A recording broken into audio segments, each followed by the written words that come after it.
Welcome back. Today what I'm going to show you is how to make the keyboard active so you could use the keyboard in any of these applets, and it's a few easy steps here. The first step, so it says this is a previous program I've made, I've showed, there's a flying duck on the screen, so this could work towards anything, shapes, images, allows the keyboard to be active. So I just had this duck that bounces back and forth on the screen.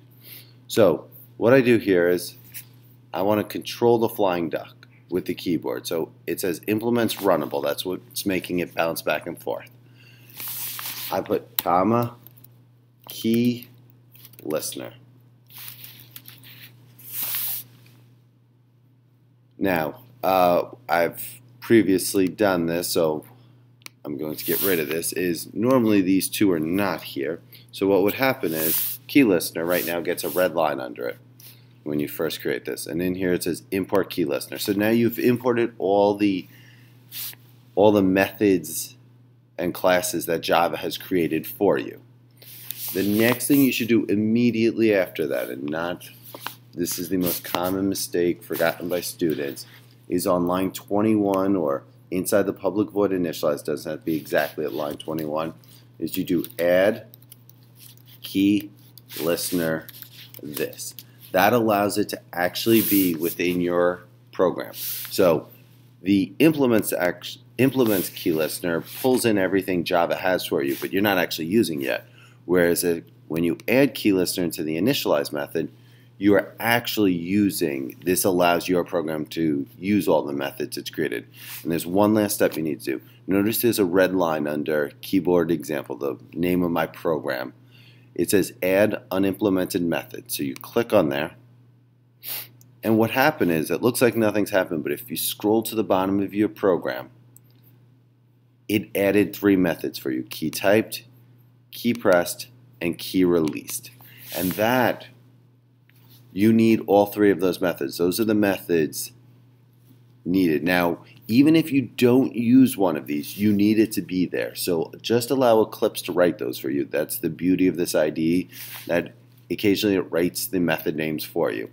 Now what I'm going to do is, for today's example, it only works in key pressed and key released. I'm going to use the up, down, left, right arrows to move the picture around the screen. And what I need to know is, what is the numerical value of those keys? Now the computer knows these keys as what's called ASCII values, and what the numerical value of them is. And the way you figure out what the numerical value is, you put int x, so just a random variable declared as an integer, and you want to know what the ASCII value is. You do int e dot get key code. So that's going to pull the numerical value of what your keys are. So just so you know, you do system.out.println. This will print it up on the side console so you could see what the values are in case you don't have them memorized. So on the screen, just click on the screen somewhere. You have to press down, touchpad. And now if I hit left, right, up, down, you should notice on the side over here, this was left was 37, right was 39, up was 38, down was 40. The letter A is 65. The number 9 is 57. You could go around clicking all these and figuring out what each value is worth. So again, the big ones for me, left is 37, right is 39, up is 38, down is 40. Okay, so now what I do is I've made the image speed here. So the image speed allows it to go left and right. So I said take the X image, and if it equals 800, switch its direction. If it's equal to 0, switch its direction. Now down here I want it, if X equals 37, which I believe is left, what I want the image speed to be, I want the image speed to be -1. And else if X equals 39, I want the image speed to be 1. So I want it to go to the right one. So let me check that this works. So there, I'm clicking the right arrow, I'm clicking the left arrow, right, left. I'm controlling when it's going, left and right. It still has the wall boundary, so it'll still bounce off the walls, and I can control it here, left and right. Now if I wanted it to be able to control up and down, I need to write a little more code here.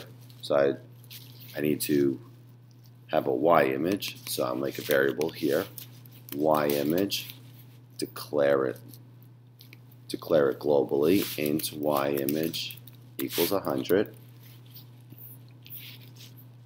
And now down here I'm going to have Y image equals Y image plus Y image speed. Now I need to go up here and declare a Y image speed, int Y image speed. Now this I'm going to declare it 0 so it doesn't move anywhere at the beginning. And I'm not going to make boundaries, so I'm going to let it be able to go off the screen, the top and the bottom if I want, so it makes me control it. So what I have here is if x equals 38, which I believe is up, make the Y image speed